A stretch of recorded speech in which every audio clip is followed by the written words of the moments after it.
Assalamualaikum warahmatullahi wabarakatuh. Perkenalkan, nama saya Sita Putri Naditya dari Angkatan 4, Kelompok 4 dengan nomor daftar hadir 36.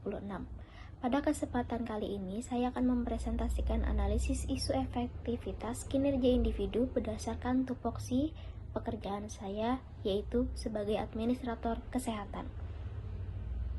Selanjutnya, langsung saja kita masuk ke materi presentasi kali ini.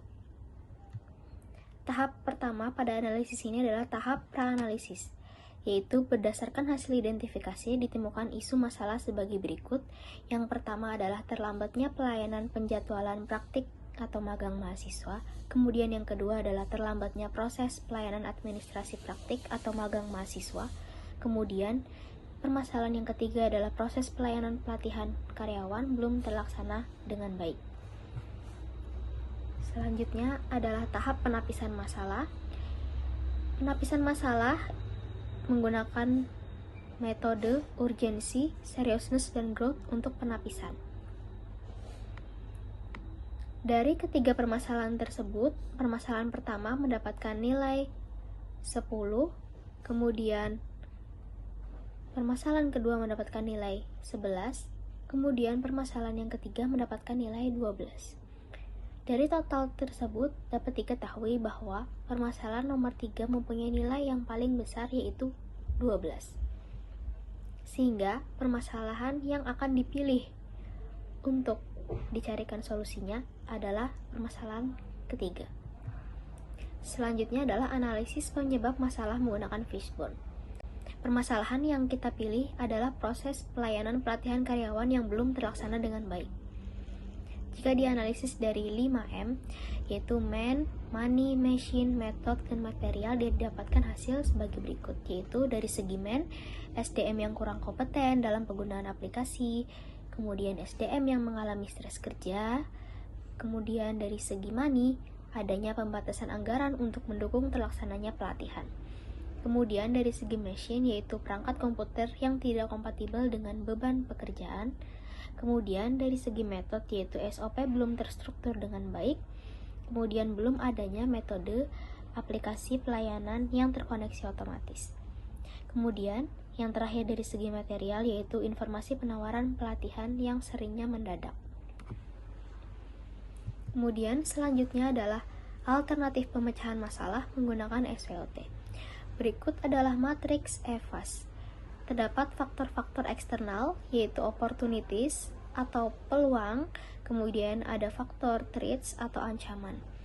Dari faktor opportunities, yaitu unit kerja dikenal luas sebagai salah satu tempat pelatihan terbaik oleh SDM dari luar unit kerja. Kemudian yang kedua adalah kebijakan tentang unit kerja sebagai BLUD, yaitu memberikan keleluasaan untuk menjadi badan usaha. Selanjutnya, dari segi threats adalah terdapatnya banyak tempat pelatihan kesehatan. Kemudian yang kedua adalah tempat pelatihan lain tertarik untuk bekerja sama dengan SDM dari unit kerja dalam melaksanakan suatu pelatihan.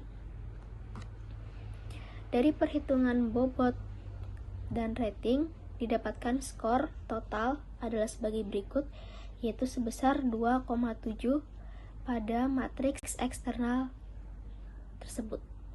Kemudian selanjutnya adalah matriks EVAS atau faktor internal, yaitu faktor-faktor strength atau kekuatan dan faktor weaknesses atau kelemahan.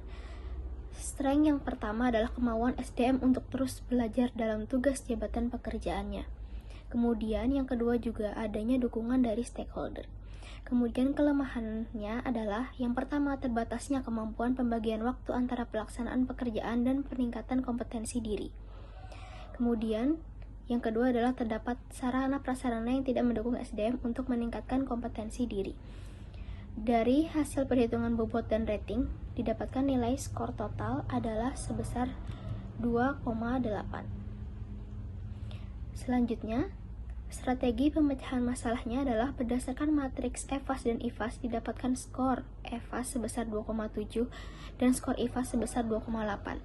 Maka dari hasil tersebut, strategi yang digunakan adalah strategi Strengths Opportunities atau SO, yaitu yang pertama ada SOP pelayanan pelatihan karyawan, kemudian yang kedua ada integrasi pelayanan pelatihan karyawan melalui aplikasi.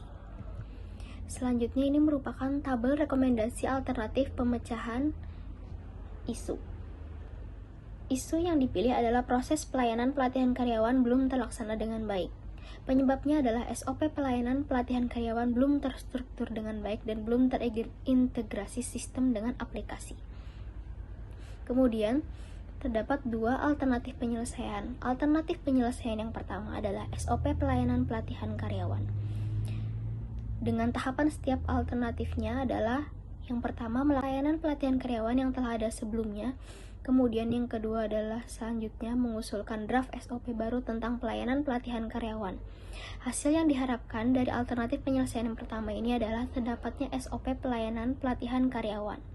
Sedangkan para pihak yang terlibat adalah termasuk dari stakeholder. Kemudian alternatif penyelesaian yang kedua adalah integrasi sistem pelayanan pelatihan karyawan melalui aplikasi. Tahapan alternatif tersebut yang pertama adalah melakukan telaahan sistem pelatihan karyawan yang ada saat ini. Kemudian yang kedua adalah mengusulkan draft template aplikasi pelayanan pelatihan karyawan.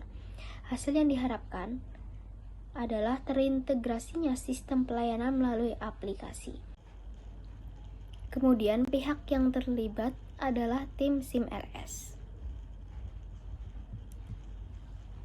Demikian presentasi analisis isu dari saya. Apabila ada salah, mohon maaf. Terima kasih. Wassalamualaikum warahmatullahi wabarakatuh.